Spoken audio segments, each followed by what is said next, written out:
L'intériorité, la pureté du cœur, mon intimité avec le Seigneur, effort de mon carême écologique, avons-nous dit hier. C'est vrai que c'est un trésor précieux mais fragile que cette intimité avec Jésus. Et ma vie spirituelle est menacée, et d'abord par la superficialité. Cette première difficulté est liée à notre nature très sensible aux choses extérieures. Il nous est plus naturel de sortir de nous-mêmes que de rentrer en nous-mêmes. C'est une sorte de maladie, nous explique la grande Thérèse d'Avila.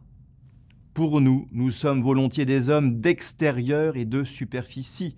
Nous ressemblons à des âmes malades et si habituées à vivre au milieu des choses extérieures. Et de ce point de vue, l'heure est à la superficialité numérique qui envahit les espaces sociaux, familiaux, personnels. L'écran digital est un tueur de vie intérieure.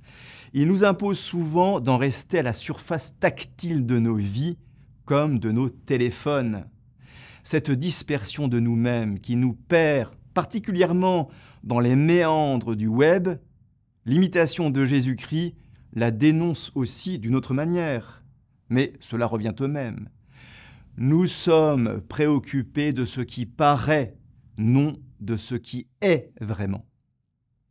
C'est une pente de notre nature, le paraître nous fascine, tout ce qui brille attire notre regard et nous succombons au bling-bling mondain qui nous détourne de nous-mêmes et de Dieu. Or Dieu n'est pas au dehors mais au dedans. Souvenez-vous de la parole de l'Écriture. La parole n'est pas loin de toi, elle est dans ta bouche et dans ton cœur. En ce temps de carême, saint Augustin peut-il nous aider? Lui-même s'était perdu dans l'amour de ce monde, mais dans le cœur d'Augustin, il y avait toujours la présence lumineuse de Dieu. Ô beauté si ancienne et si nouvelle, bien tard je t'ai aimé, et voici que tu étais au-dedans de moi, et moi au-dehors. Elle me retenait loin de toi ces choses qui pourtant, si elles n'existaient pas en toi, n'existeraient pas.